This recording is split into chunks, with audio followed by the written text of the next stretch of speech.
Hello, can you hear me? Yes, I can hear you, Stella. How are you doing? Fine, thank you. How are you? I'm fine.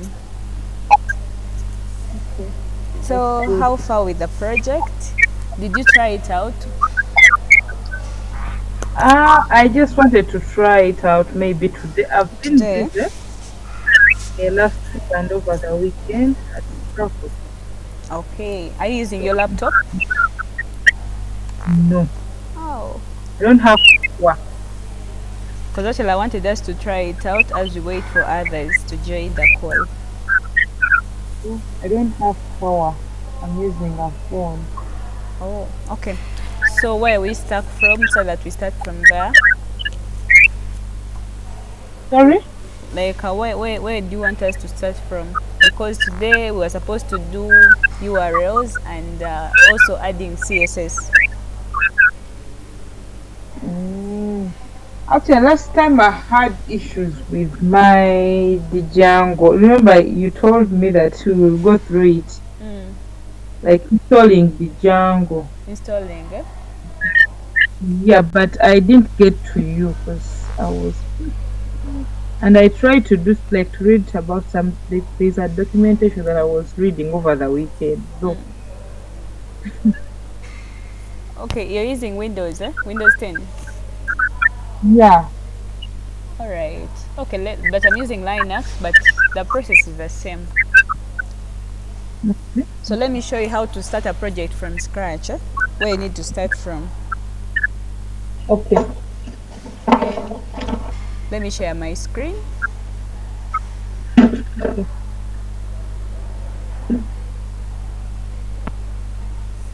So the first thing you do is you create a project folder.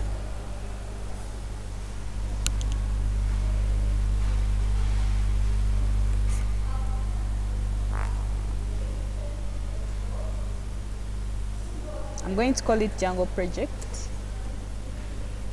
Then you open this with your code editor or your text editor, whatever you're using.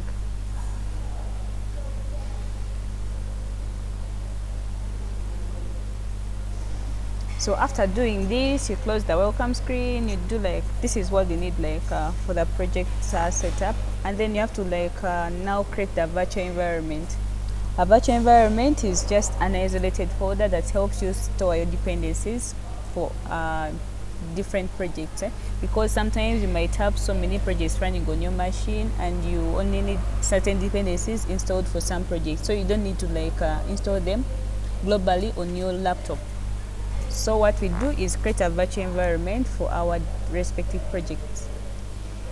So to create one, you need to first of all open your terminal by going to terminal, then select new terminal, and then you're going to be using terminal commands. So the command for creating a virtual environment is the same for Windows and Linux, eh? You simply have to type Python. I have two versions of Python, so I have to be specific. I want the environment created in Python 3, but for your case, you just have to like type the word Python.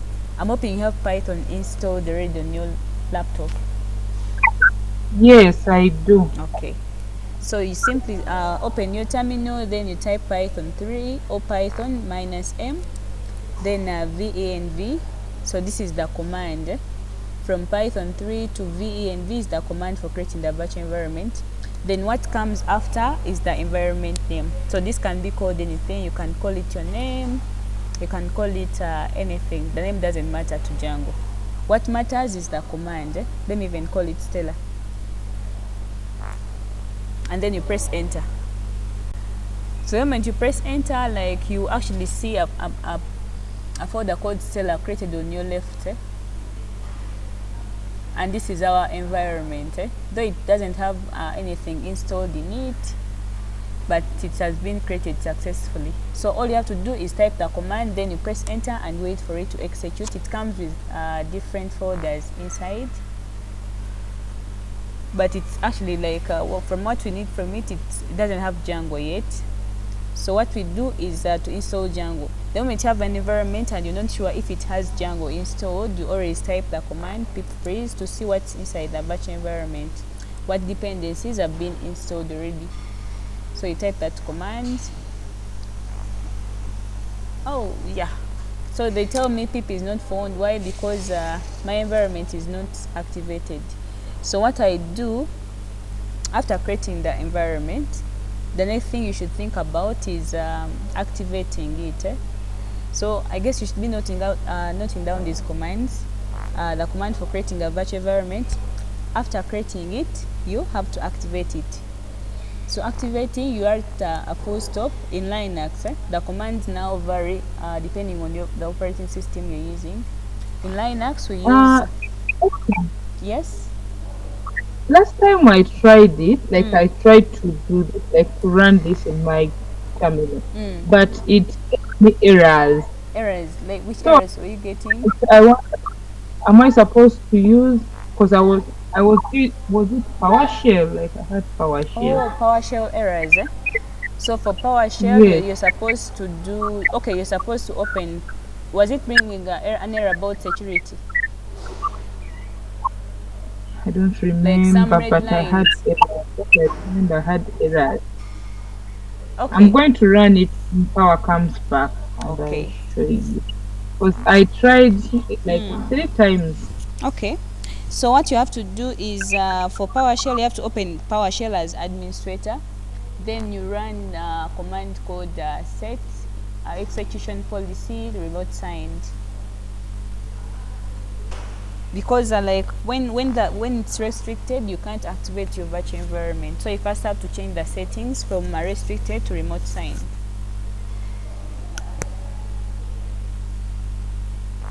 And Where did I do that? In the terminal or in in the the terminal for PowerShell.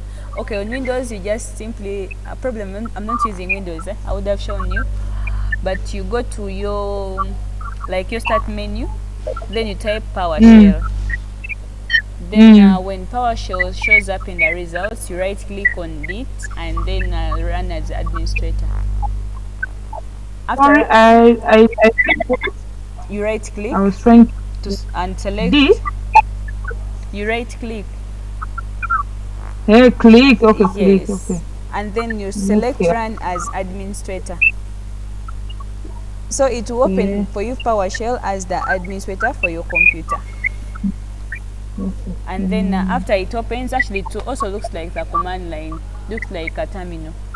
So all you have to type after doing that is you type this command set hyphen execution policy.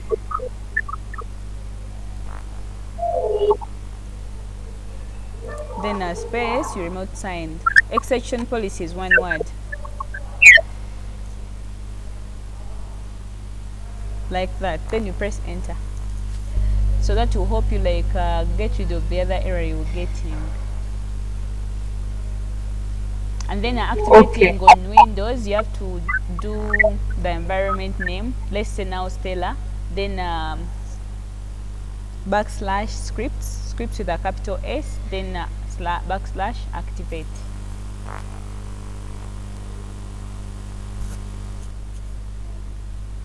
So on Linux, actually, we do it like this. You do Stella, then slash bin slash activate, like this. And when your environment is activated, you already see it in brackets. Now for Windows, you do the environment name, that's Stella. Let's say Stella. Then you do this slash, this one. Then you do scripts. Then activate, like that. So this is a command for activating on Linux, and this is a command for activating on Windows. So after setting the execution policy to remote signed, you simply this should be your next command to be in position to activate your virtual environment. And when it's activated, you already see it like this. It always be the first in the brackets before your command line shows up like this. To deactivate the environment, you simply type the word deactivate. So when it's not activated, you won't see it in brackets. When you activate it again by typing this command, for my case Linux, it will always show in brackets. Then after like activating it, you need to know what's inside the virtual environment. Now this is where the pip freeze comes in to check what dependencies are installed in your virtual environment. And now for our case, there is nothing in. We just created our environment and it's empty, so you don't see anything.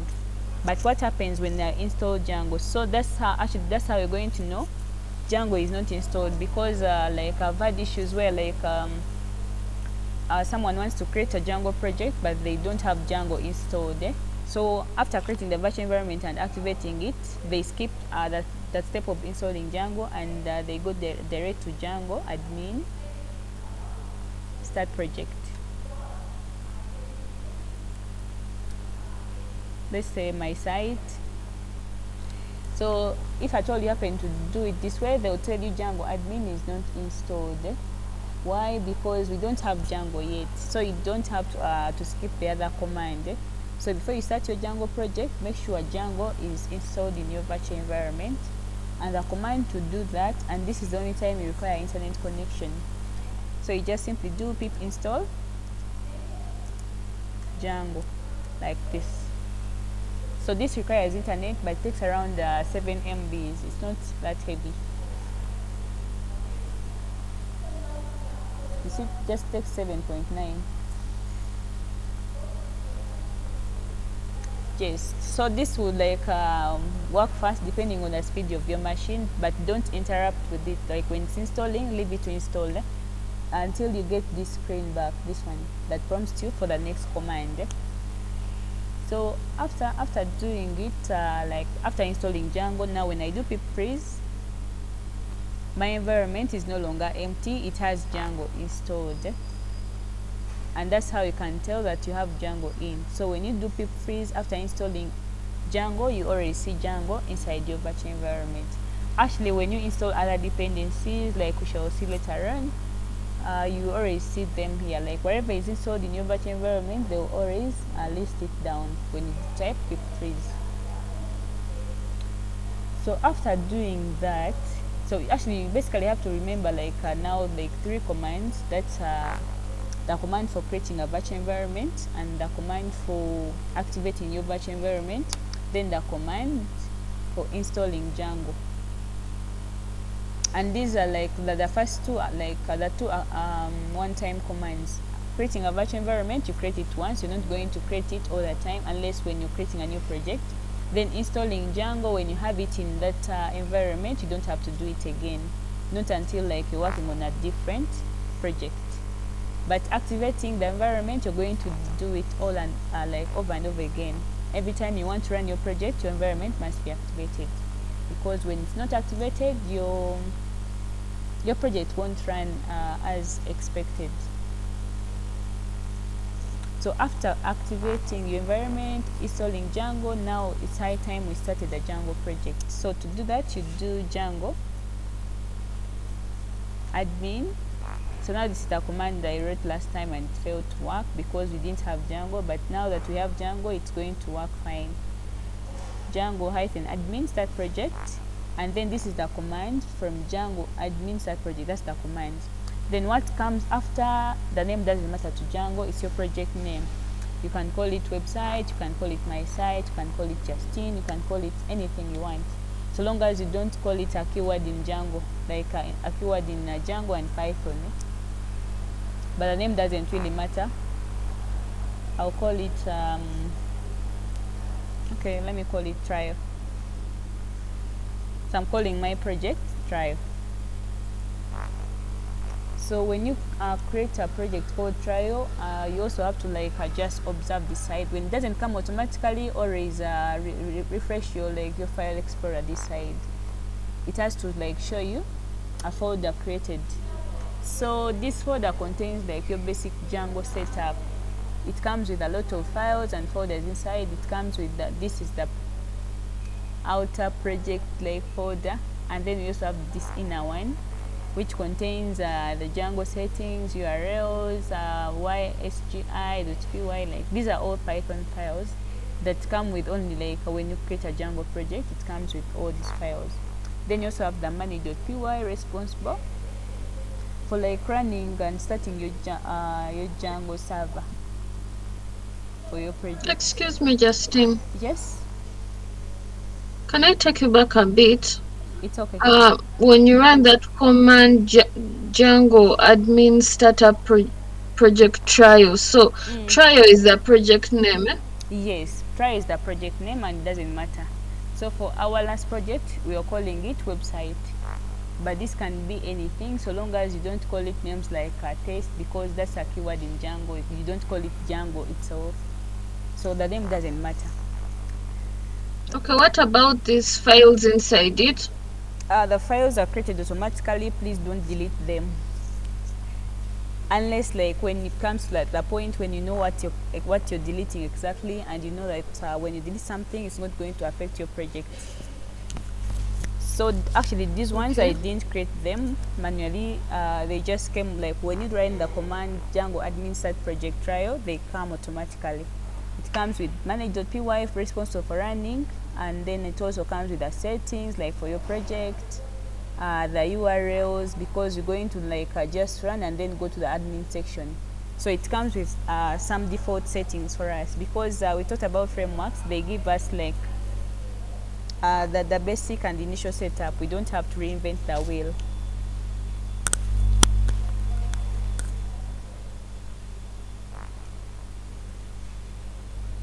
Any other question? I'm You may wondering proceed. if I, Yes. so if I want to use it again, maybe in JavaScript, will I have to first go back in the settings again? In the settings, like when you want to, Like if I'm not working on a Django project, let me say I'm working on a JavaScript. Do I have to go back again in the settings? no, actually, like now, if at all, like let me assume that you want to connect Django and JavaScript. JavaScript is on the Mm, front end, and then Django is on your back end. So you just have to actually mm, update your settings file and tell it where to find the templates, where to find the HTML, and like where it's going to find its front end.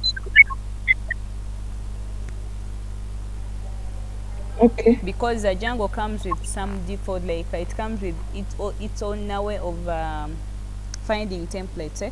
But remember, like these frameworks, they give you like their setup, but you can always forego what they give you and put in like customize it to what you want. So you might be running your back end in Django, but you want React front end framework for JavaScript.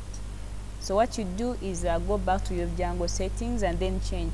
There is actually a line where you have to change and tell Django not to look for the templates. Like actually just have to change these lines for the templates, because by default Django like assumes you're going to add templates, like that's HTML files in the templates folder. So you just have to edit and tell Django to look for the templates elsewhere from your JavaScript project.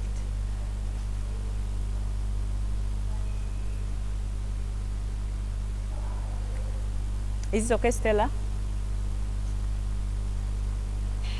Yes. Okay. Mercy, you had a question?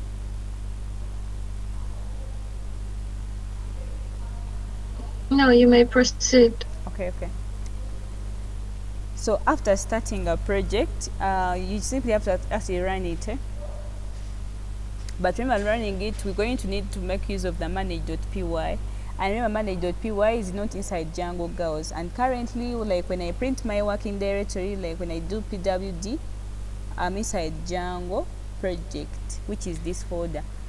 And it only has two folders inside. That's my virtual environment called Stella and then the trial. So to access the manage.py, because this is the command for running my Django project, python manage.py. Make sure it's a full stop, not a comma. Manage.py run server. So this is the command for running the Django project. When I do this, they're going to tell me cannot open this file manage.py, no such file or directory. Why? Because it's not inside. Like I'm trying to open something that's not there. So money.py is not found inside Django project, but instead it's found inside trial. Are you seeing like actually trial, like the outer folder, the outer project folder called trial, because it's not even found inside these ones. If it was inside the inner trial, it would be on the same level as these other files, but for it, it's outside. So what I have to do is do cd, like change directory once. So I'll just do cd trial to open my project. Now when I do pwd to print the working directory I'm in, now I'm inside trial. And when I try doing ls, I can see manage.py here, and then also trial, like another folder. Now I'm no longer inside the Django girls Django project, but I'm inside trial, which has the inner trial and then also manage.py.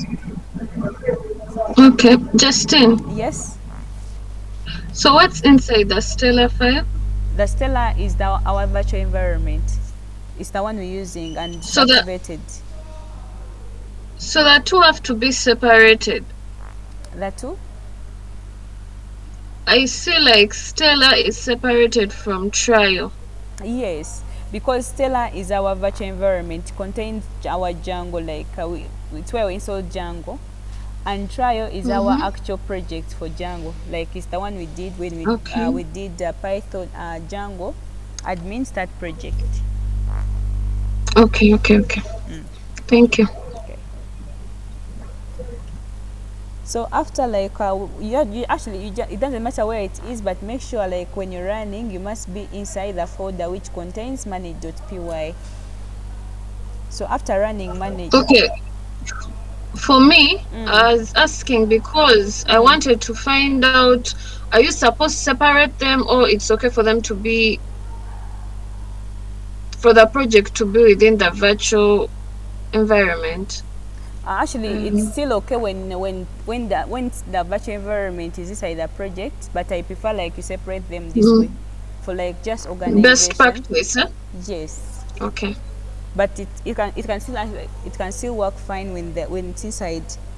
But that means before you activate your virtual environment, you first have to cd trial, which is kind of a longer process compared to this when you just activate your environment and then cd after it's activated. But it will still work in the Okay. same way. So all Django wants is okay, does your environment have Django and is your environment activated? That's all it requires. So Okay. it doesn't matter where you put it. Okay. Thank you. Okay. So after you just do Python manage.py run server. Oh, they're telling me the port is in use. Yeah. So I'm having two projects running probably. So to do this, you either have to like delete one, or you can come back this side and stop your server, or you can simply come and close it like that. Because like I'm trying to run on the same port, 8000 was already in use. Or you can actually change the port. You can still say, but this the easiest thing to do is close one project and remain with one. Or if at all like you want the project to stay, you can change the port. So you run Python manage.py run server, then you select the port where you want to run your Django project from. So now instead of doing localhost 8000, I've specified the port. I want it to run on 3000.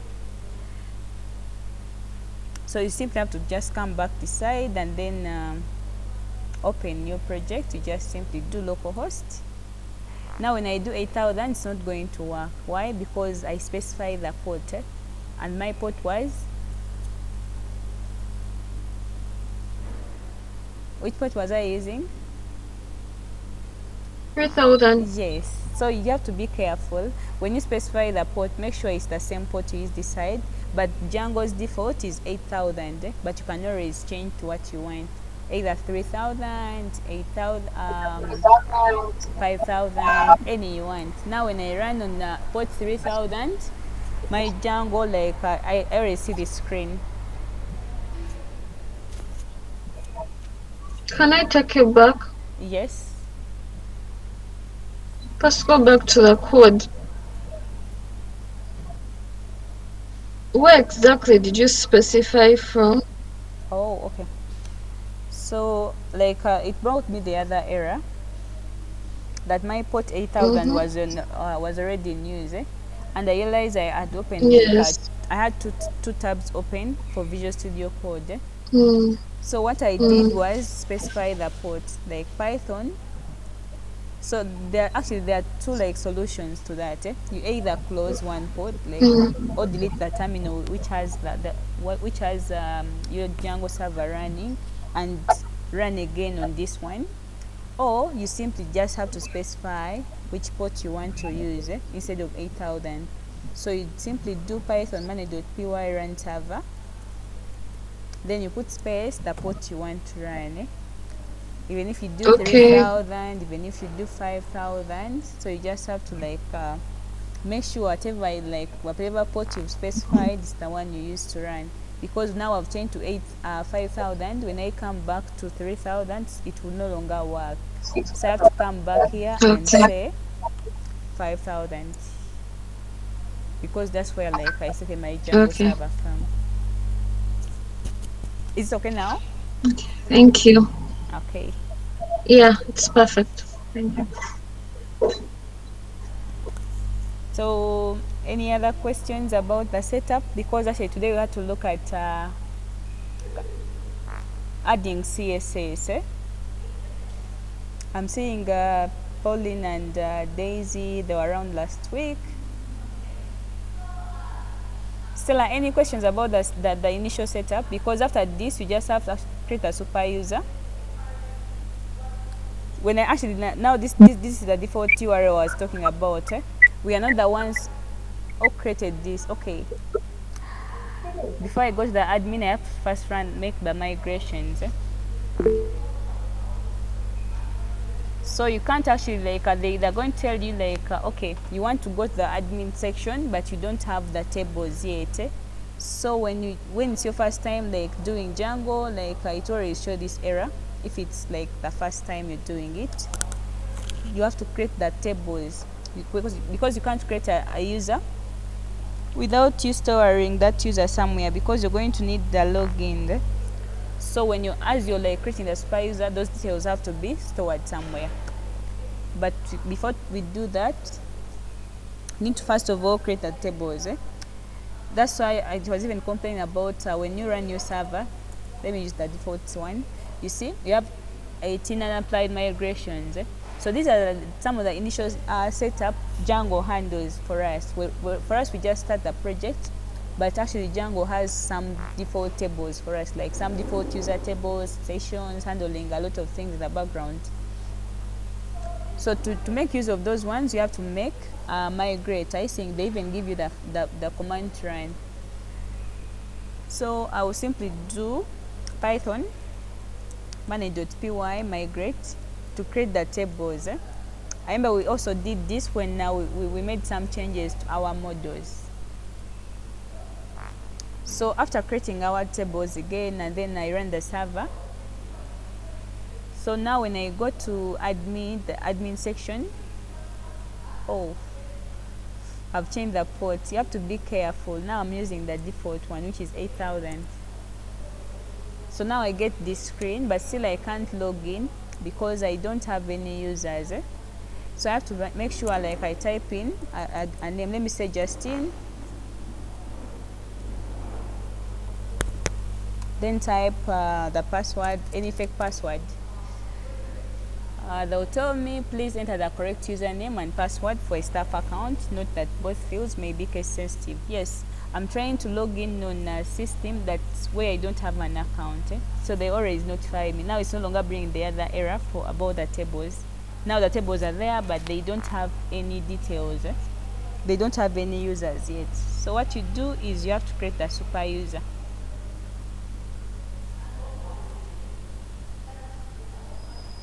So to do that, you just do python manual.py create super user.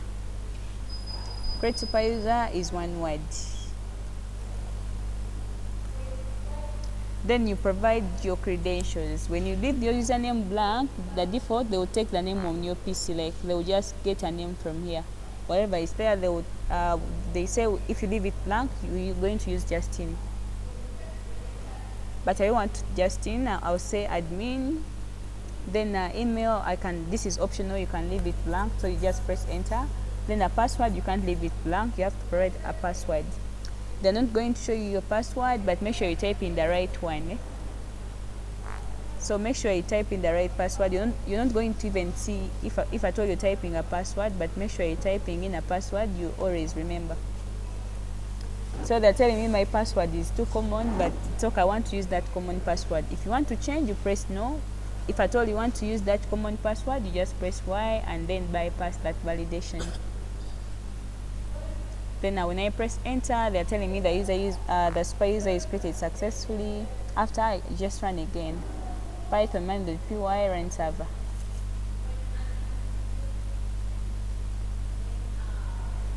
So now when I try logging in again, since my username is not Justin, I have to provide a name that's admin. Then a password, like you put in the password you just typed. So when your login details are correct, your credentials match, they will take you to the admin section.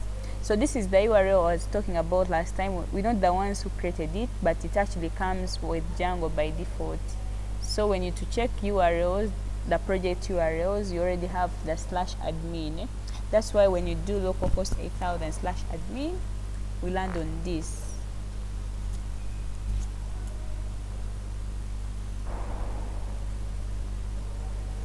So any questions about that?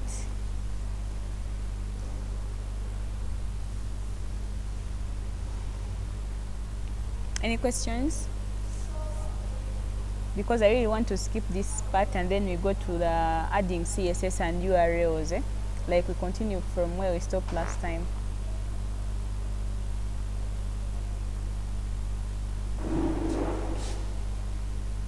Oh, we continue with this one.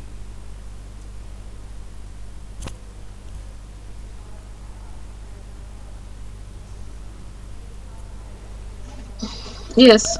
We continue with this one, Okay. Yes. Okay.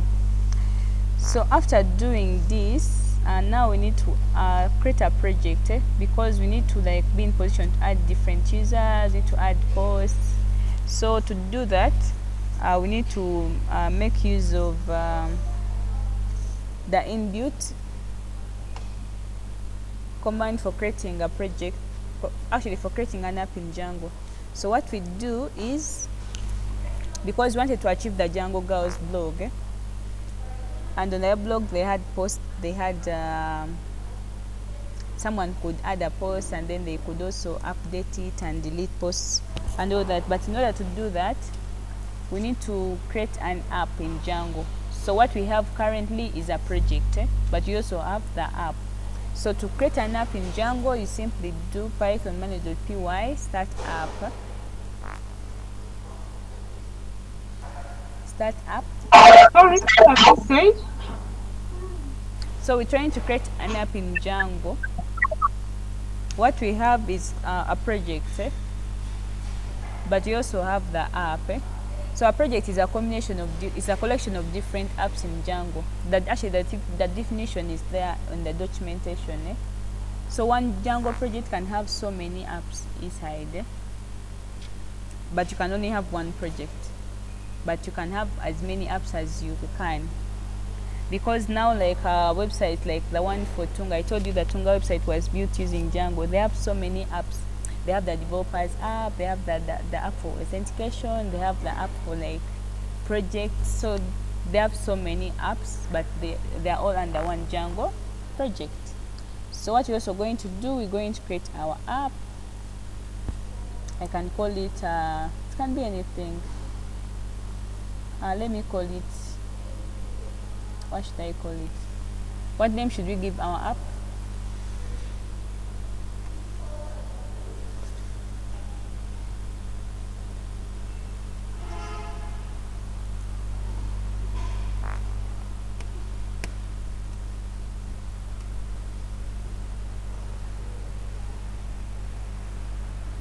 People suggest a name. What name should we give our app? Travel advisor. Sorry? Something like trip advisor or travel advisor. Okay. Let me call it travel, like that.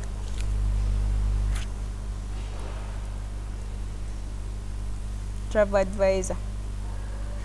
Or trip advisor. Okay, travel advisor. So the name doesn't matter. After, like, when you create it, it's going to look like this. So like I said, Django comes, like, you just have to like make use of the existing commands that came with the framework, and then when you run those commands, they always generate for you some files automatically, like some given setup. So the moment I start an app called Travel Advisor, they'll create for me a folder, and then it comes with all these files. These are the files we were editing last time. The admin.py for registering, we were registering the posts. Then now we have our apps.py. Then now we have models.py, we have tests, then we have views. So this like comes for any Django app you start, it always comes with this setup. So you're free to add as many files as you can, or you can actually like remove some that you don't require, or you can leave some files empty and update a few. So after creating that, what do we need to do is we need to like what's going to be inside, like our travel advisor. What information do you want, like, from someone? Maybe someone's going to book like a trip. What kind of information do you always require from them? So that's the information you're going to be storing in your database. And to create a database table for this app, you need to like come back in your models, like the empty file that was automatically generated for you, and then you come and create any model of your choice. And then create a model, you just have to put in a class. So you create a class, let's call it a book trip or booking. What should we call? Okay, class is lowercase and Python is case sensitive.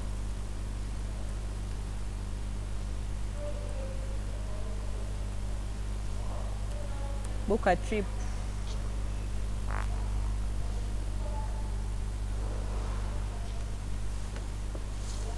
I can even decide to use underscores, or I can just leave it as one word. Yes? Are you working on the back? Sorry? Are you working on the back end or front end? You're working on the back end. Okay. Now actually, like, are we trying to store this information like in a data? We want to store it in a database. So that's why I'm like, when you're booking a trip, what kind of information do they always ask you for? We can have like 2 or 3 fields. So this is going to inherit from the models that the one we imported. So you just put models.model. Then here you just put in the fields. Do you want a text field? Do you want a file field? Do you want a character field? Do you want a number field? So what kind of information do you always ask for people when they're booking?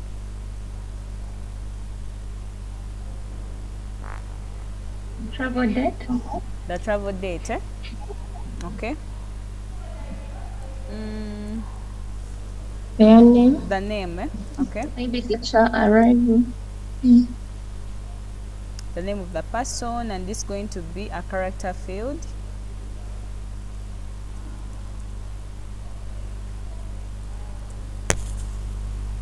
Oh, it has to be models, sorry. Models dot character field, then you specify the maximum or the minimum length. Let's do the max.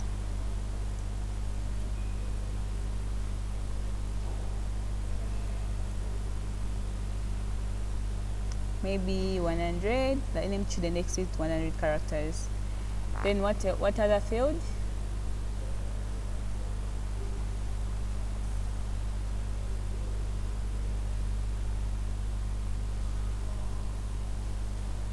Date and time.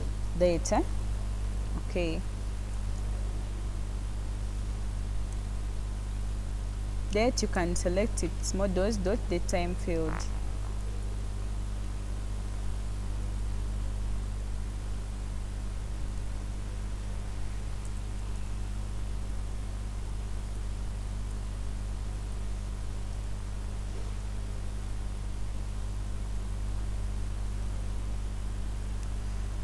So you can leave this one like this, or you can actually set a default date. Like setting the default date, you need to go back and then just get the time zone, and then you just set time zone dot now.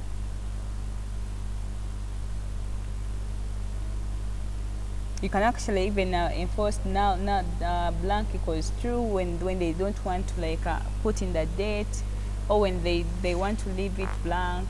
You can say that, or you can say it's false when you don't want them to leave blank fields. What other field?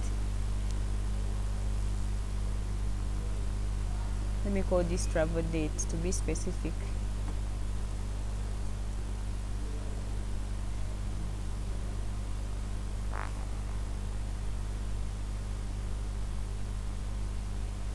What other field do you want? Destination. Destination. Okay, let me just put it to be the second.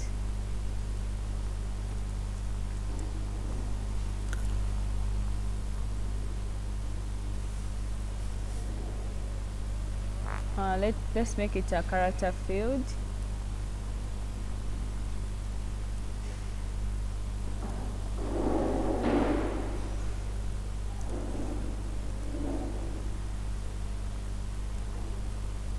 Maximum length of, let's say 200. Okay, now let's stick to this for now, but you can actually add as many fields as possible. So what you want to do is define the string, what will be shown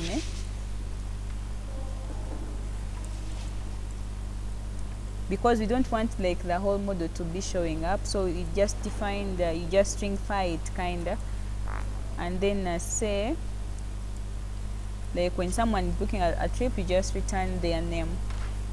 So you just say return. So what you put here is what will be shown on the admin section after registering this model. You return self dot. It can be self.destination, self.name, self.travel date, any you want from the fields you have. So let's return their name.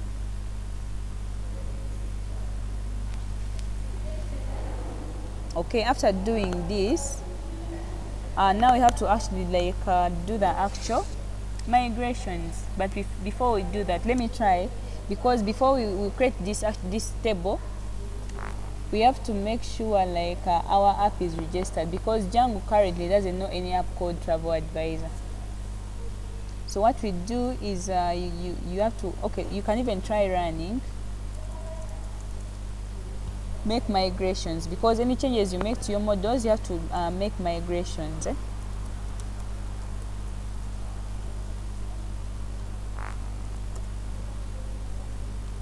You see, they are going to show me no changes detected. Why? Because Django is not recognizing this app yet. Actually, we've made some changes.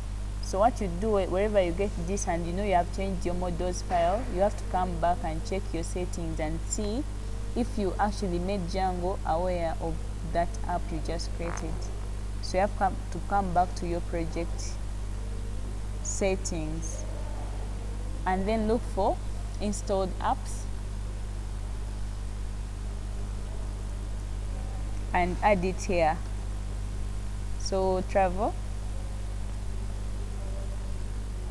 actually make sure you put the exact name the way you wrote it, Travel Advisor, like this. But remember, it's a list, and I told you can have as many apps as possible, so it's always the best practice to put a comma every after a list item, because if I'm to just accidentally remove this, and I try running, it's going to bring me these errors, so be very very careful, just as a slight mistake like this. So make sure the commas are always there, because it's Django but it's still Python code. Python has its principles.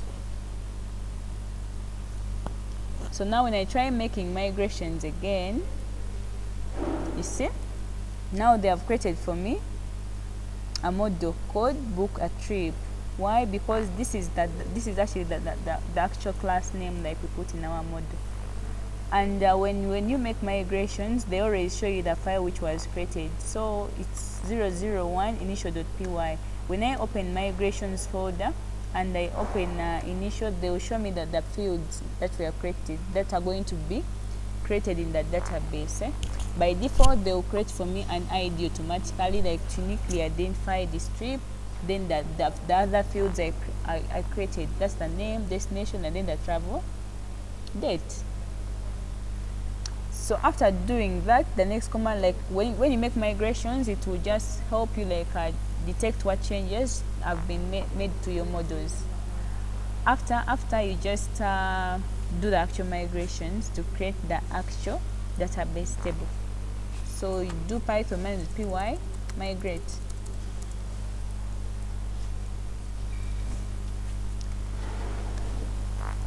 So now when I do migrate, that means a table called travel,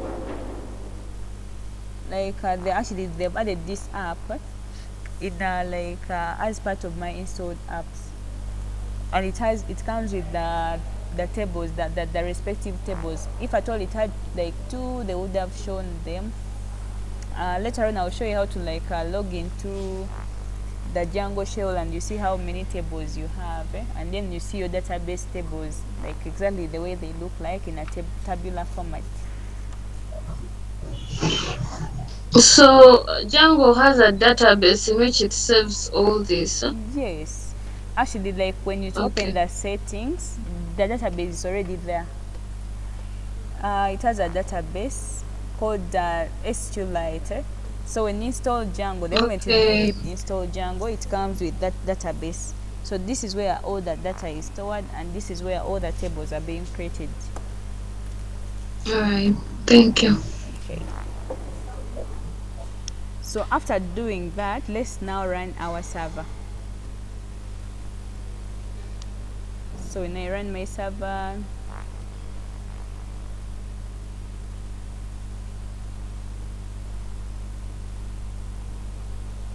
so localhost 8000 is going to still bring me this screen. When I do /admin, I'm going to just see this, but we want to actually see our post, like our app registered this side, and our app is called Trip Advisor. So what do we do? Because we might want to add a trip, we want to book reserve a slot. So what you do is you come back this side and register your model in the admin section. So this is what you did last time. We were doing you have to import that what you want, the model actually, like first of all that class. So our class is found in models, so I have to do that by doing, you come to admin.py and say from, be careful with the netting, from .models import the exact class name, which is called book a trip. It's already here. Then you simply have to just write one line here and say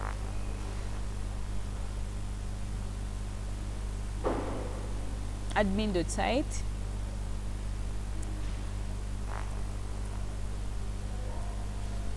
.register. Then now that module name, which is book a trip. Then you come this side, stop your server, and Django is always auto reloading. So it's always good if at all wherever you're done doing something, you stop your server and run again. because sometimes you might run into errors and ask yourself why the server is not running. Yet you rectified them, but Django couldn't recognize because it's in development mode, so the server is just always auto reloading. So when I register, after registering and I come back this side, see, now I have my book book a trip this side, and Django always makes this it always makes it in plural, like it will automatically add the s, so don't worry about this, because our class is called book a trip, but Django always enforces that s. So now when you want to add, you just simply come this side and say, see, so my name is Justin. Let me say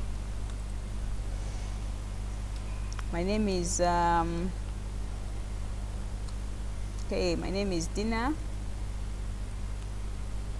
I want to go to, which destination should I put?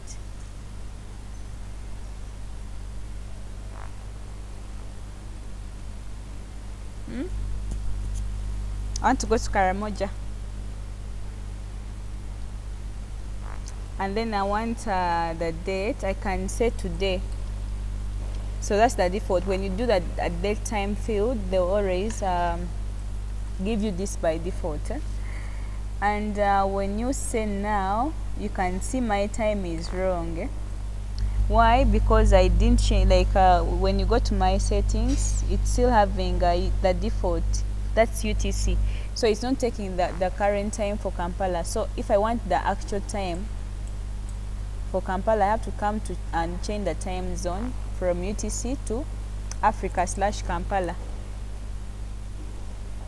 Africa/Kampala, like this. Make sure the A is capital and the K is capital, because I've ever run into errors whereby it couldn't recognize Africa with a lowercase a. Then now when I run my survey again and come back and reload, so I have to fill in the fields again. Then I want to go to Karamoja, the date I want today, and I want to go right now. Now you see, when I say now, they give me the actual time, like the exact time. Why? Because I've changed the time zone to the one for Africa, Kampala. After you just save. So when you save your trip, this is what I was talking about. Whatever you put here is what you'll always be showing, because we specified in our class, like after the class we just define we want to only show the name. If you also want to show the destination, you can still do that. You can actually make use of the f strings, and you can actually construct a statement. Let me show you. I want to return the f string that says okay, my name is, and then you just put in these.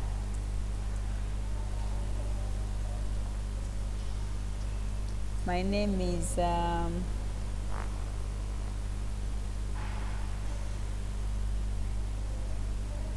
so I put self.name, and I want to go to self.destination, like I just put self, then dot, like the variable name you use decide, because this is still Python. At this time, then you just put travel date, self dot, don't forget the self dot, travel date, like that. So now when I run my server again,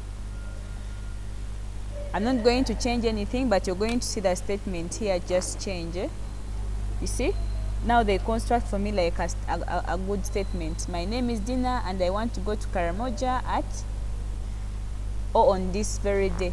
Let me just change that from at to on. So now when I reload, they will just give me that. So whatever you put here is what will always show this side. So you can construct nice statements, and then you can also like do a lot.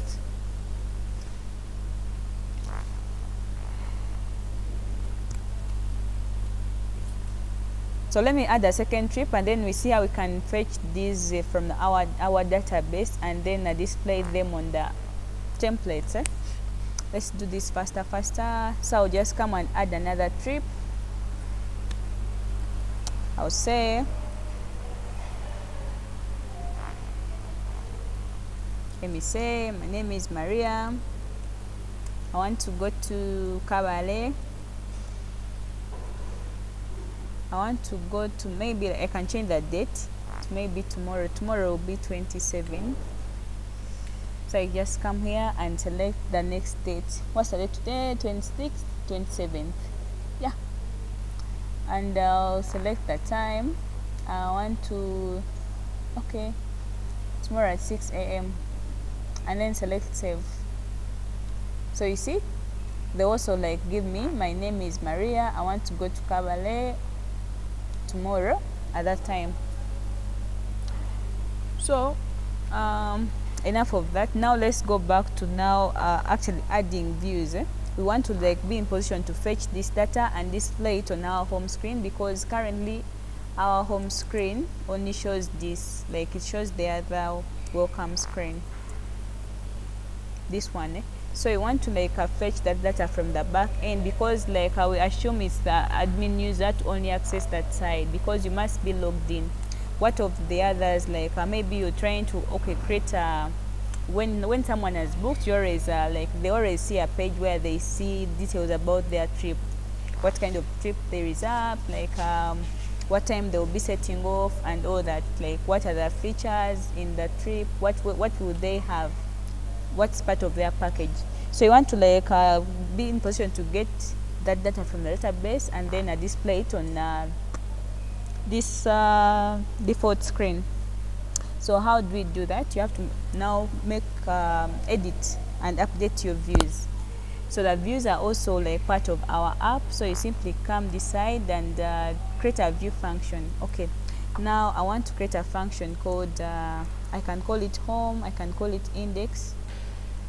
So let me call it home. Then it takes in a default parameter of request. We're not going to, okay, let's do the HTTP response. But I'm going to be faster. So return HTTP response that says hello trip advisor. So I want this message to be displayed when I do localhost 8000. But remember, like before you do this, you need to like import whatever you're using. So you can't use HTTP down, because when I try running,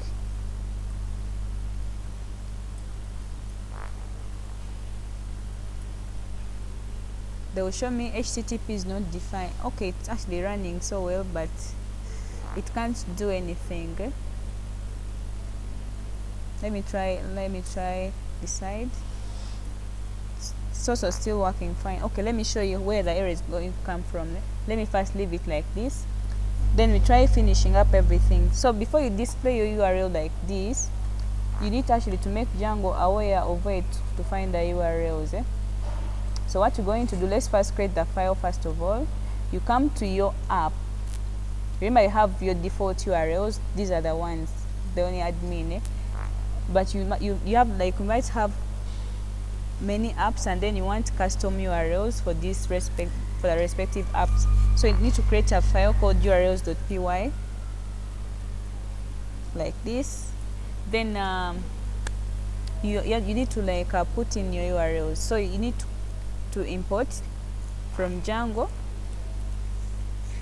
All these things come with Django, so don't worry about where I'm getting them from. Like when you install Django, it comes with all these things. You just have to like import what you want at that particular moment. So from Django.urls, import path.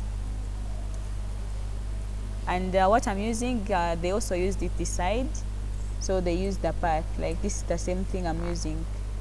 So I want to make use of it in this, like in my custom URLs, because I need to create URL patterns. But what I want to be viewed is this one, Hello Trip Advisor. So in order to do that, I have to import it still from dot import, it's from my application, from my app, or it's like from Trip Advisor import views. But a full stop is easier, so I was just say from dot import the views. So when I import views, that means I'm importing whatever is inside this file. I might have as many functions as possible. I can even have 20 of them, but I can create custom URLs for all those different functions this side. So I just import the whole file. Like you just use that, you don't do views.py, you just import. Like I just use the file name alone, not the extension. So after you create a list of the different URL patterns similar to this one. So this is how you create the URL patterns for Django. So you do URL patterns equals, it's going to be a list, and then you create you type path, the one you imported. So wherever you're using down, it must be imported somewhere. The moment you try using path without you importing it at the top, it won't work as expected. So here I want it to be the default, so I won't add in anything. When I want it to be access, maybe like when someone just do /home, I'll put something like this, home. But I want it to be like the default. So I would leave it blank and then just put a comma. Then I want views dot home.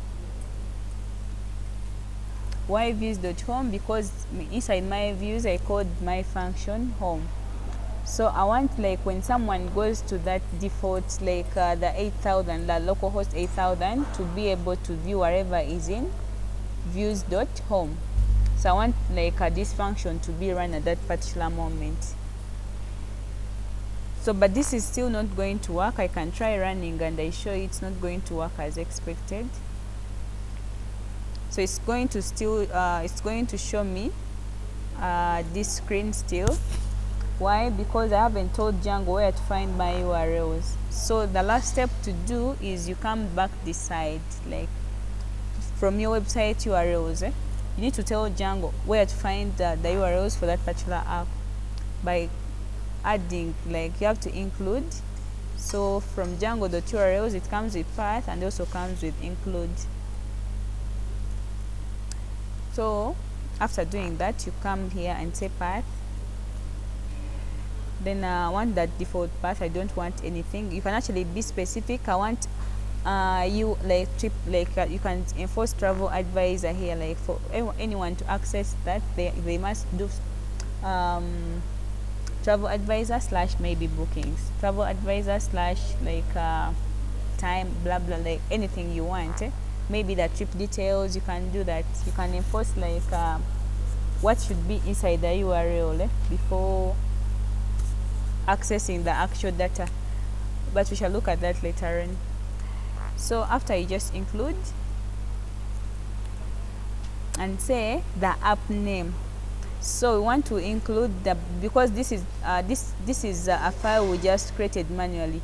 It wasn't part of Django, so you need to include it, make Django aware of it by registering it this side. So you put your app name, travel advisor,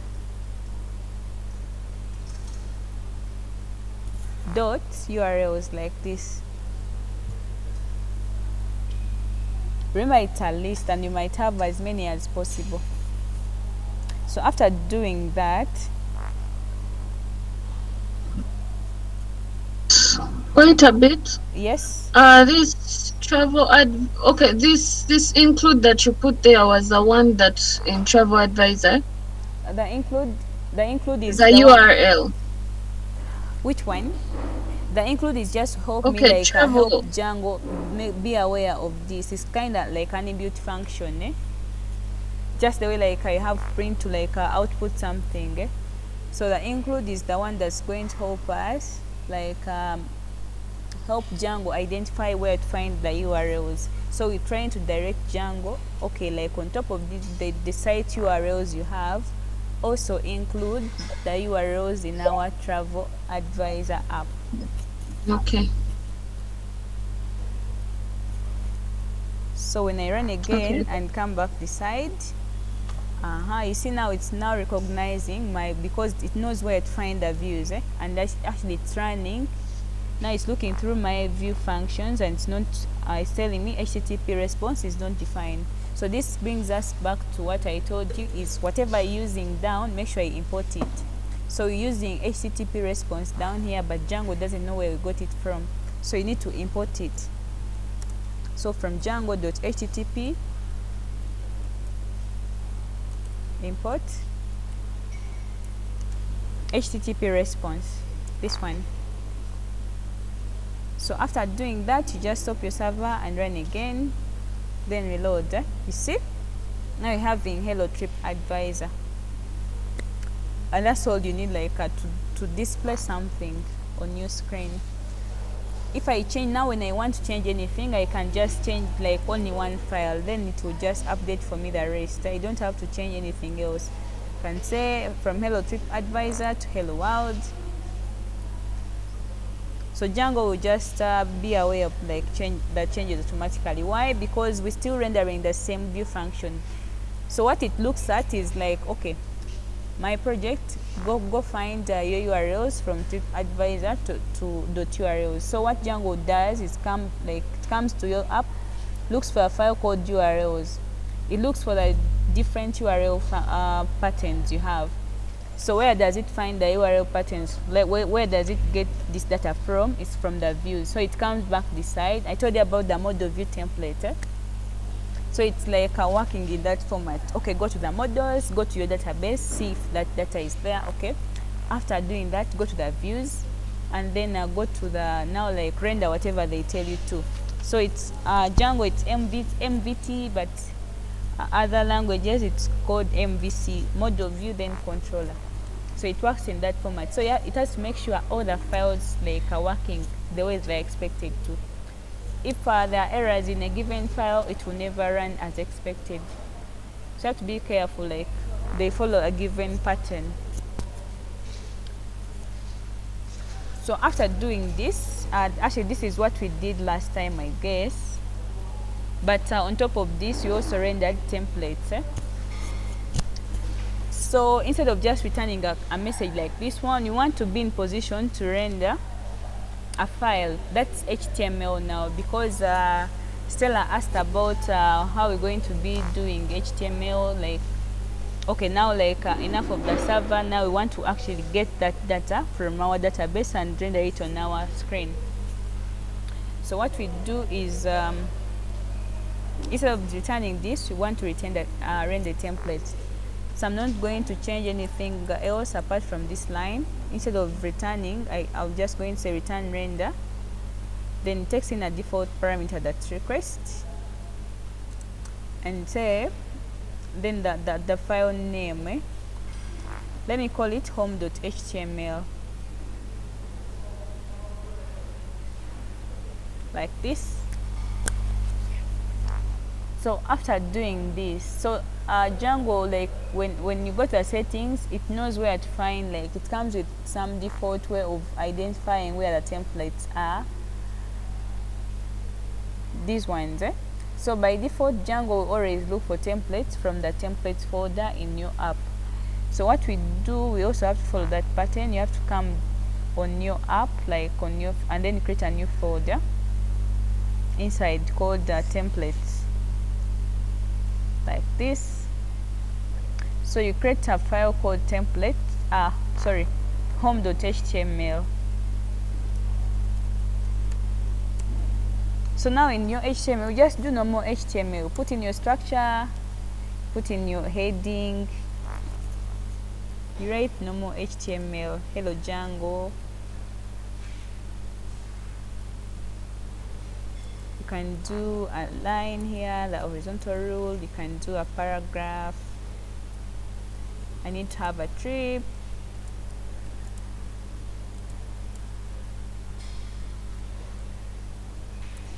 So here you know, like it's normal HTML. You can do another paragraph, put in some lorem. So here you just write normal HTML, and this is what will be rendered on your home screen. So when I come back this side, I don't have to change anything else. I just changed, like instead of returning just HTTP response, I want to return something fancy like a file. So I have something like this. So now this is what we did last time, and then on top of rendering this, we also fetch our data from the database. So what we did was okay, after doing now you're just going to have to change the mode your views, and then also the templates, how you want things to be rendered. So instead of me just rendering static HTML, we want to actually have dynamic data from our database. So what we do is get the trips.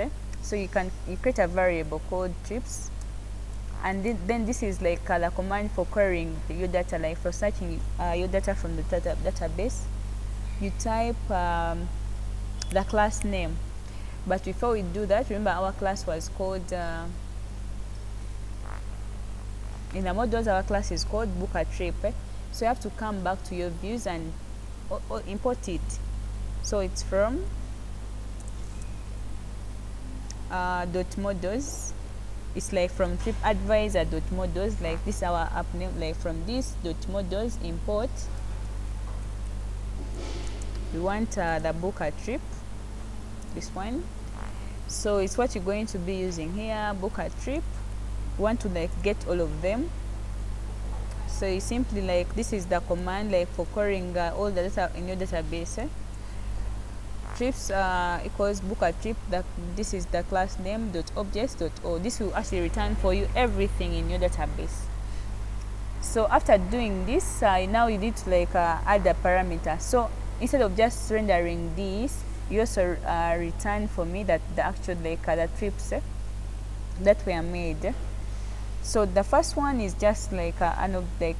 Creating an object in Python, you just have to, it can be anything. I can call it let me say let me just do Lala. But this has to be, actually this can be anything, but this has to be the actual variable name because it contains the data from the database. So it has to be called trips the way you called it that side. So some people you're going to see them they prefer calling them the same names. But just know this can be anything. The first one can be anything, but this one has to be the actual variable name because it contains the data from the database. So how do you render that data on our HTML? You come back this side because it's saying okay, render home.html, but on top of that also return this data. So you come back this side and use the Django templating engine. So I want it down after the paragraph. Let me put the horizontal row. I'll just do HR to put a line separate my trips from this other content. Then you just put a pair of these curly braces, then you put trips. So this will actually load for you the data from your database. So let's see, and let's stop the server and run again and see if everything works the way it is expected.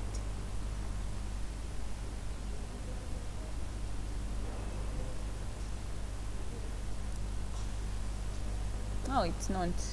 Why?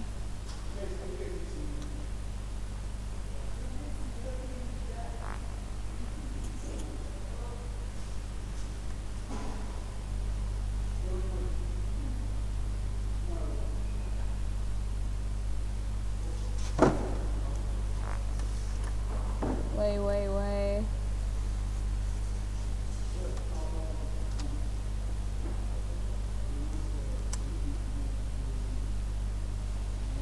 Okay, let me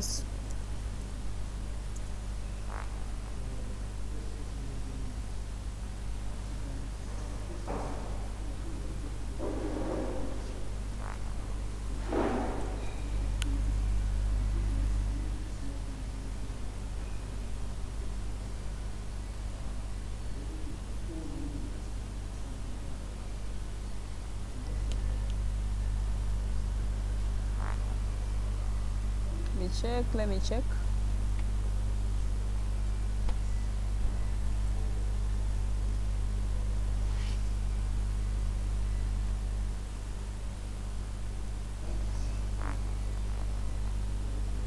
It's expecting something.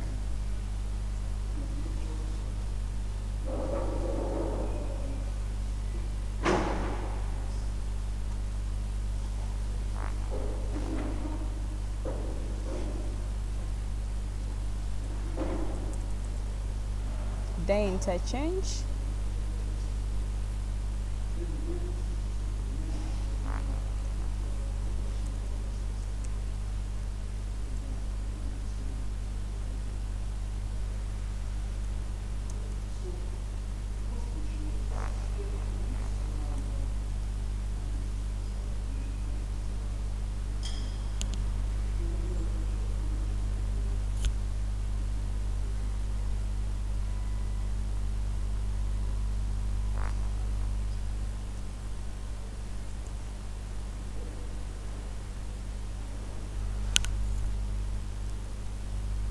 Yeah, now it's working. I don't know why it was failing last time.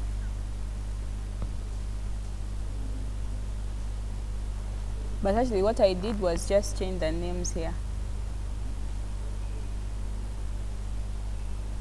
Trips and then trips. Let me try.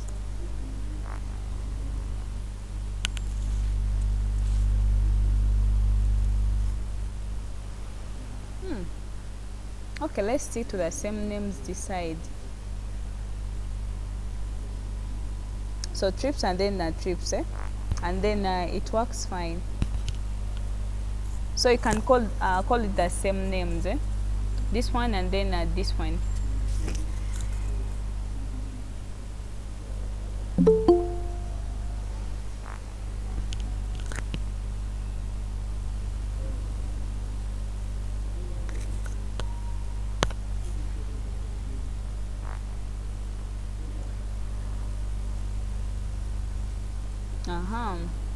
Are we okay up to that point?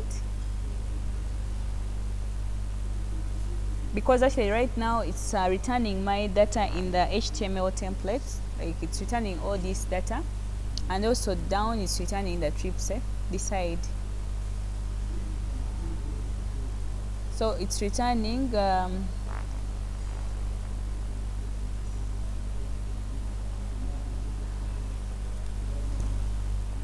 it's returning the static HTML that we put, and it's also returning a query set, all the data from the database. And when I'm to do the admin, like localhost admin,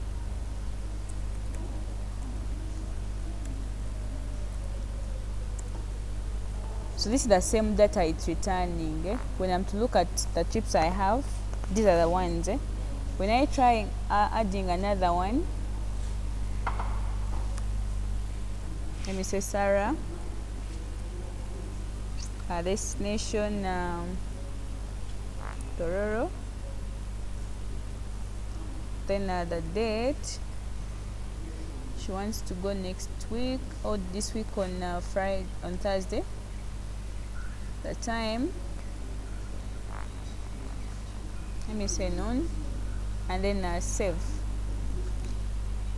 So they're going to return for me this, and then now when I come back this side, you're just going to see, okay, let me stop my server and run again, because it has to be added automatically.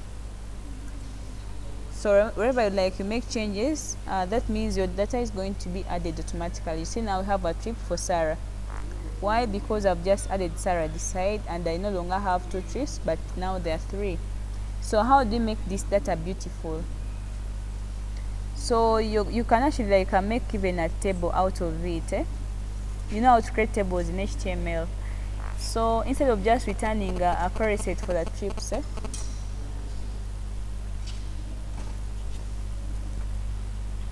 so instead of just returning a query set,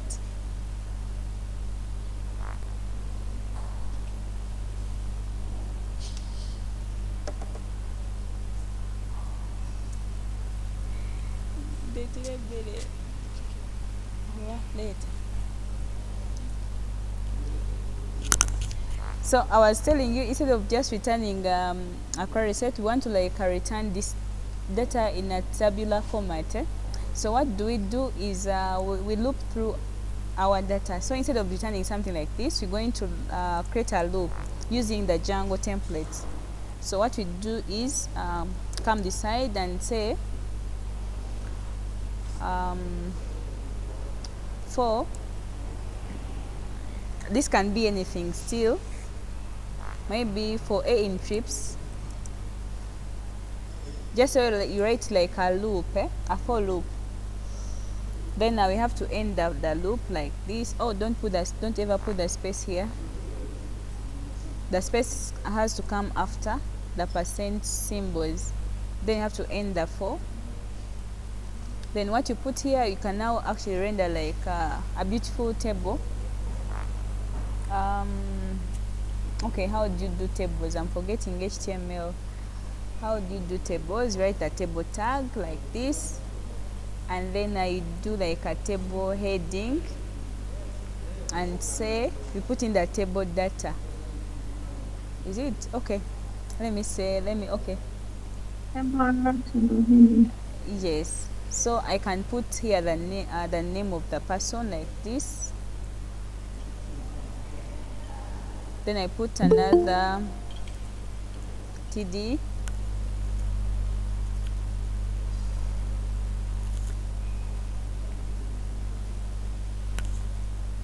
For the destination. Then I do another one for the day. So these are going to be like my headings, or like my column headings.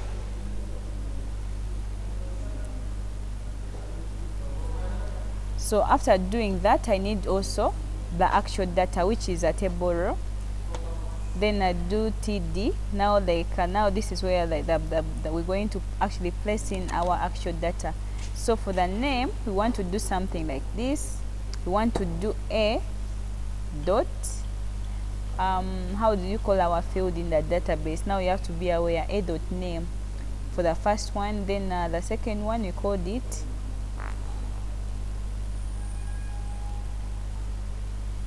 a dot. Was it destination, lowercase? Was it uppercase, lowercase? So here they have to like match the field the way we wrote them in the database. Then the other data is about the day, which is a dot create date, or what travel date. I don't call travel underscore date. Yeah, I guess this should be it. So let me try Ctrl+C and see if it's working the way it's expected. So you come this side and reload. Yeah, it's working. So now at least you can see this is the name, and then the destination, though it's not like formatted properly, but at least you can see it's in a table format. So now this brings us to today's session. Like what you had to cover today was how to make this data beautiful. How do you add in colors? Now let's say for tables. So how do you make your data beautiful? So let's beautify this and then we call it a day. So where does Django get colors from? So in order to add beautiful colors to your Django project, you need to just the way Django looks for HTML from templates. So it looks for CSS from a folder called static. So we need to also have a folder called static.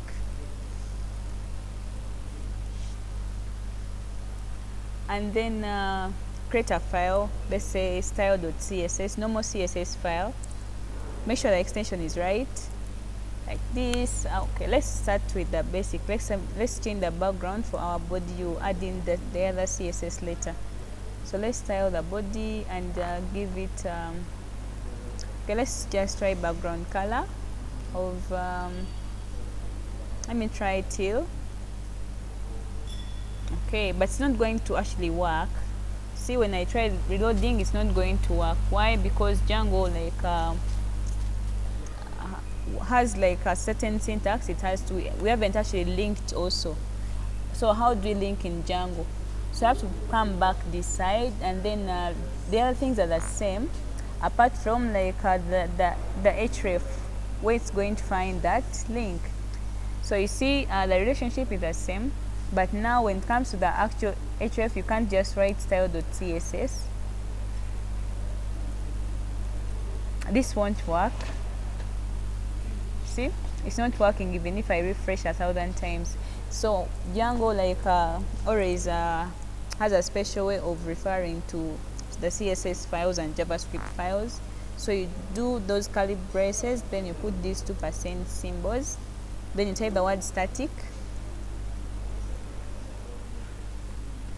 then you put the actual file name now, which is style.css. Yeah, and that's how you load, but it's not still going to work. Let me show you. When we try stopping the server and running again,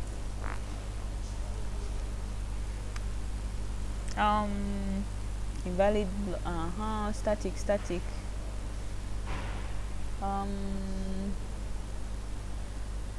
yes, so they're telling me invalid block because it's not accepting this. Why? Because I forgot to like pass in the static, so I have to come back this side and say on top of my template and type load static.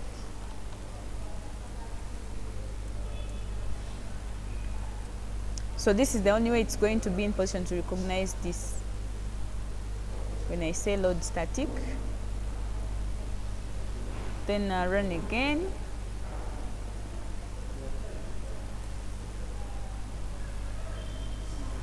See, now it works fine.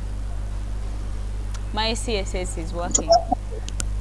Justin, Yes. does that something work for Bootstrap? Yes, the same thing for Bootstrap. The only difference is that for Bootstrap, you're going to have your Bootstrap. Okay, you can even download your Bootstrap offline, and then replace this URL with the Bootstrap URL. Like you just replace this file. You can actually have CSS How and Bootstrap. about if I download it, how about those other files, the JavaScript files that you need The JavaScript to run files, with the you Bootstrap? still need to Yeah, like link them in the same way. okay. Okay, let me show you how to add Bootstrap. So you go to the Bootstrap website.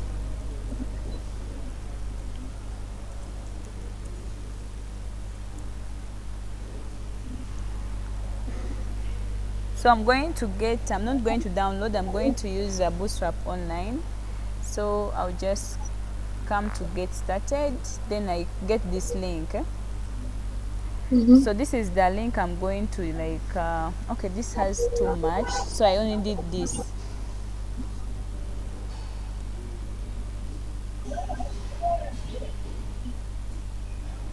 Hope I'm copying it right.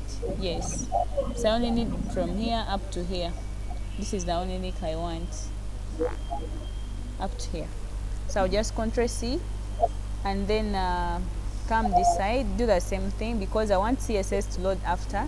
So I'll just put in a link like this, then say, don't forget the percent symbols, static, then put in the URL, just paste actually. Oh, now this is a common mistake I had forgotten to tell you about. Are you seeing outside it's double quotes? So when it lands on this one, it assumes it has ended, yet this is not the case. So you have to like just change this from double to single quotes like this. Yeah, and now this should be working fine. So let's see if there are some changes. Okay, let me try adding a bootstrap class. What's the bootstrap class for the table?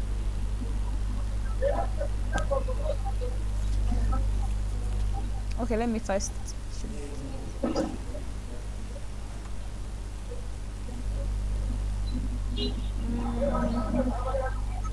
Okay, let me check. Tables.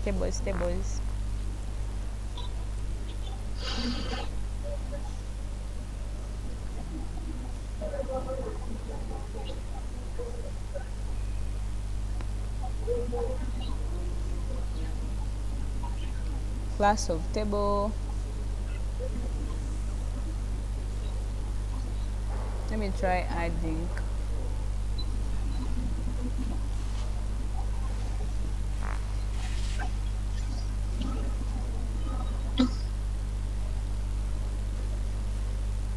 So you come back here and make sure I add it here where the class name has to sit.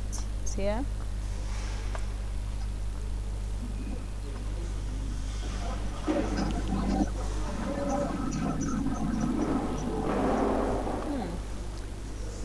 Seems like my bootstrap is not working as expected. Okay, let me try. Let me be sure it's working.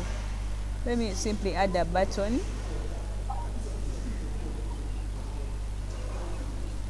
With the class of btn dash primary.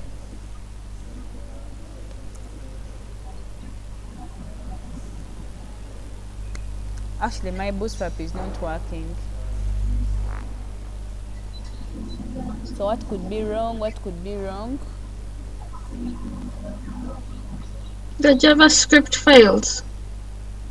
The JavaScript. No, actually, I saw the Mm, CSS. about jQuery and something like that. Let me see. Let me see.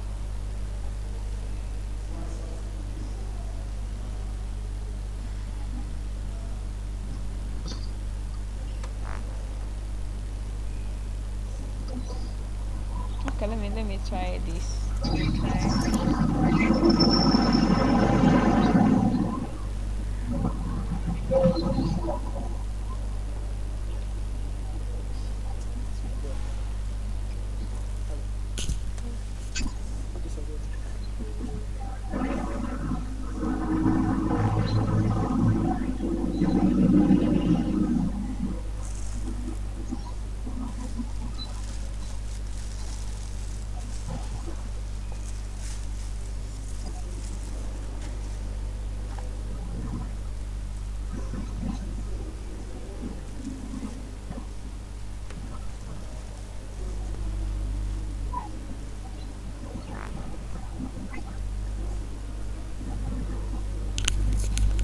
No, it's working. So I'd made like I guess I'd made a certain mistake in my link, because now Bootstrap is working fine. So when I say like here, I say primary.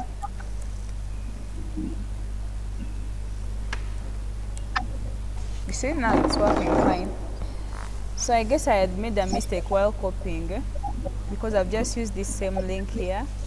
I've just copied from here up to here, and now it's working fine.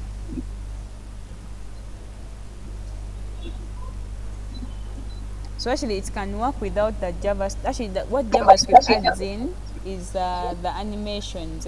When you want the sliders, want things like the carousel to be working, but even CSS can still work alone.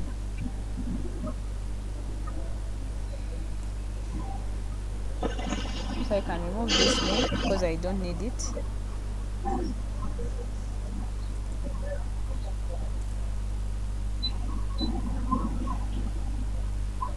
Yes, and this is how we're going to be designed. But actually, how come it's repeated? So how do I get rid of the repetition?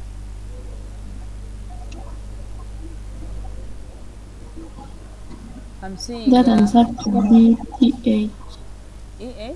the main destination. Yeah. Which ones? So I guess it's doing it like for every person. It's because we looping. So that means for every person they're returning this kind of data. Are you seeing? So they return for me the name, they return for me the day, and then also the destination for that person. But it's doing it for like every person. So maybe like I would have stored this in kind of a card, in a bootstrap card instead of a table.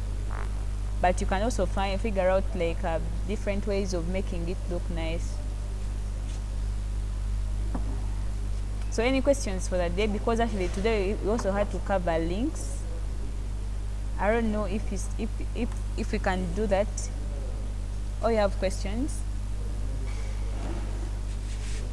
Because today we had to look at Justine, links and then also CSS. Yes? Yes, Pauline. maybe let me have a look at your models. I'm kind of getting an error somewhere. Okay.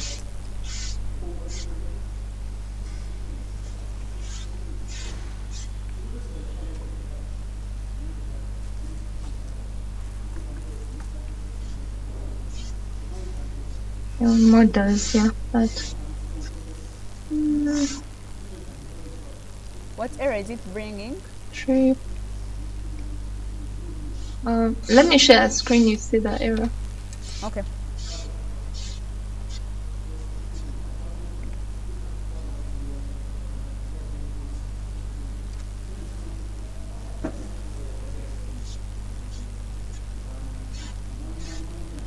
Are you able to see my screen? Not yet.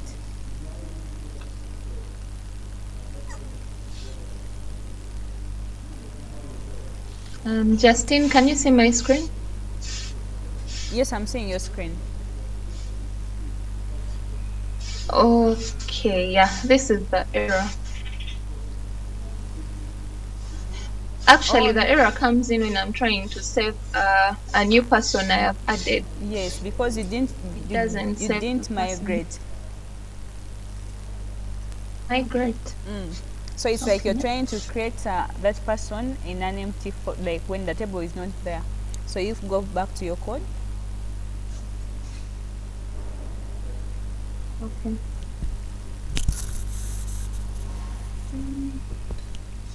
In the terminal, type python manage.py migrate. Then, Did you make migrations? no, I think I missed that part. Okay. You type python manage.py make migrations. Okay. Mm.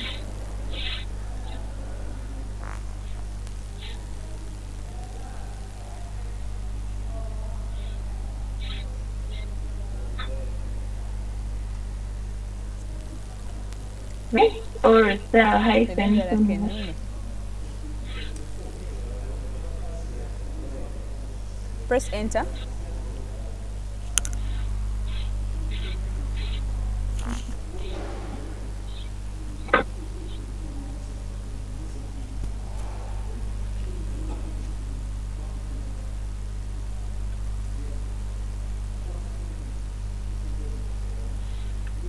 Okay, it has given me migration to travel Okay. advisor. Yeah. Now run migrate. Python Oh, manage.py migrate.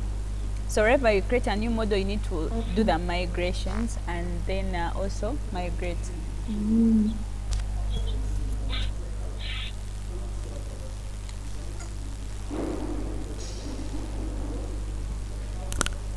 People are hearing you eat. But Okay. it's okay. Now you try going back and run your server and go back and create a trip. All right.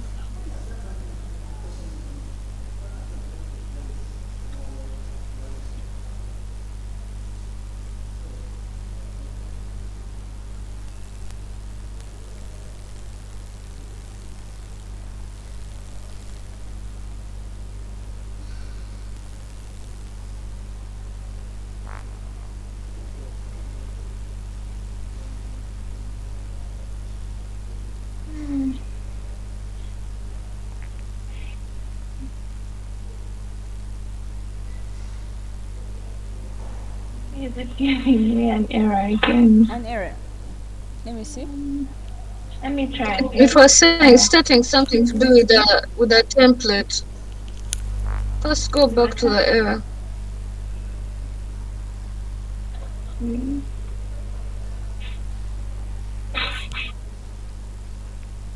Template syntax. Line 27. First, open your HTML. Line 27. Where is it? Yeah.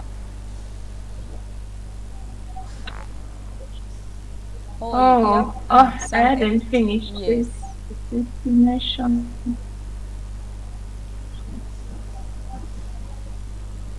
And what was this? You called Date, it date. travel date. Actually, those No, fields let me now see. have to match the fields in the modules. Even the casing matters. Oh, okay. Mm,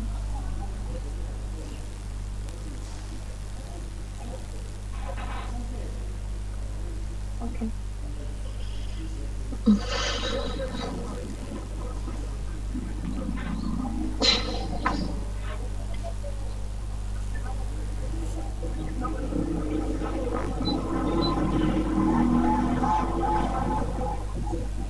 Hmm.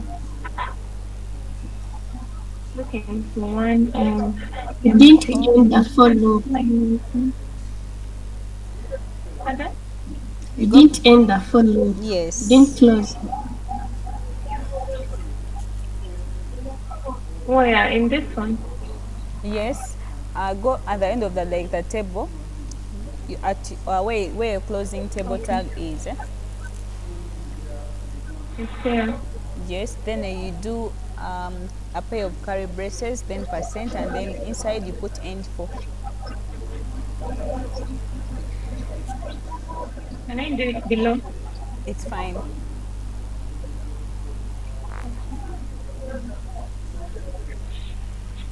There is no space between the word end and for. It's like that, then space, percent. Yeah, like that. Oh, okay.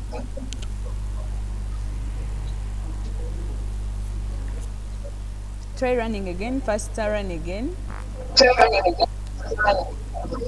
Yeah, it has worked. Yeah. So let me see if I went to the admin. Okay. But actually, it's not Slash returning the admin. data from the database. Because I didn't enter any data, whenever I try to Oh, enter, it okay. am I? Mhm.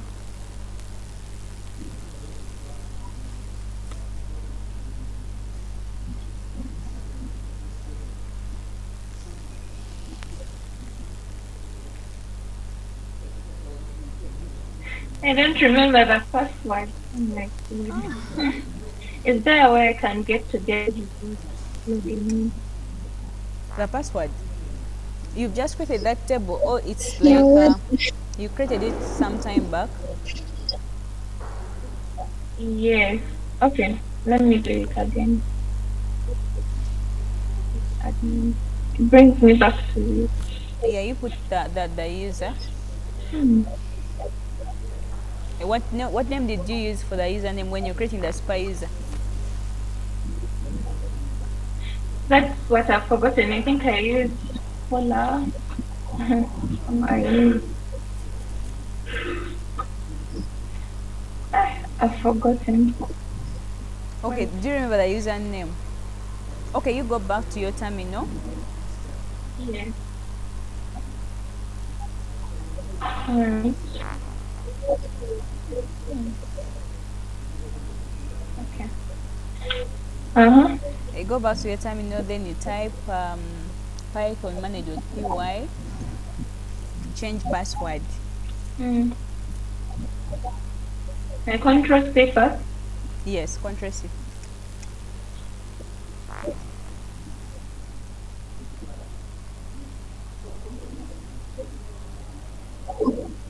Change password is one word. Yes. Then space, then the username. Enter. You put in Okay. another password. Um, alright. Enter. Mm. Um, this password is too short. Okay, fine. You generate another password that's not entirely numeric.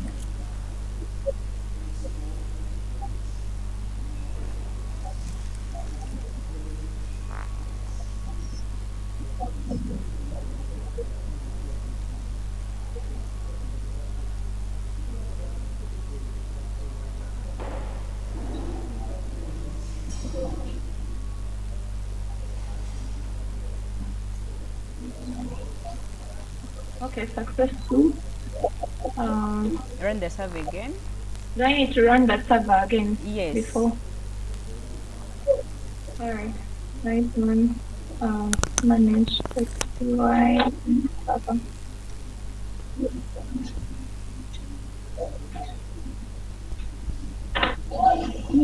Oh, sorry.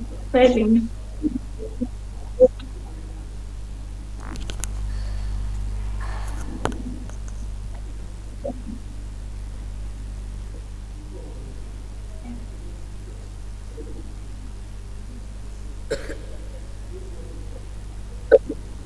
Okay. Flash admin.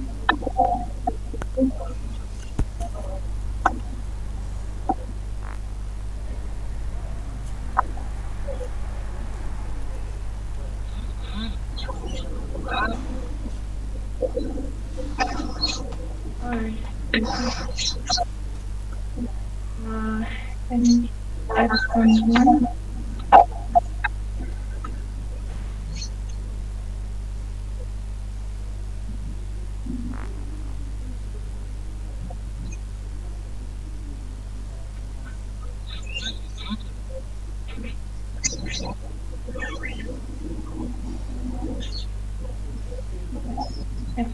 Okay, now try I guess going it back should now. to Mm, your home screen and see if at all that trip has been saved successfully. okay. Yeah, Yes. it's there. All So the right. next Thank task you. is to add CSS.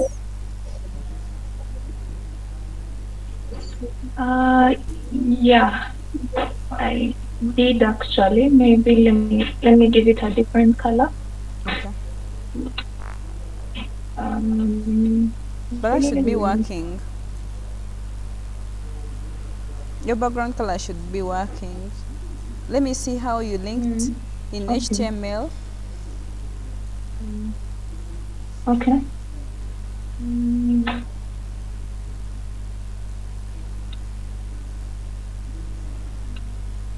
it's there. Put code. Mm, put- Yes, actually, like your style.css has to have quotes. The file name. It should have what? It should be like wrapped single in quotes. Download. single quote. I can't hear anything. It should be wrapped in single quotes. Since outside you're having double quotes for the href, but only the file name style.css.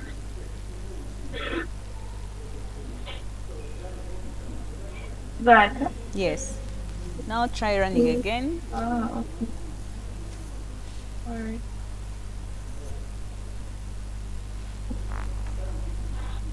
Yeah. Yeah, it's Working. working. So any questions for today? Thank you. Any questions? I want actually to leave you behind with an assignment for creating the URLs. We had to cover it today, but our time is out. Today we've used almost 2 hours. But I'm sure you can figure out how to do URLs. Yeah, I can figure it out. Okay. So everyone should try that, and then we'll see what next after that. All right. Thank you, guys. See you next time. Thank you, Justin. Thank you, Justin. Okay.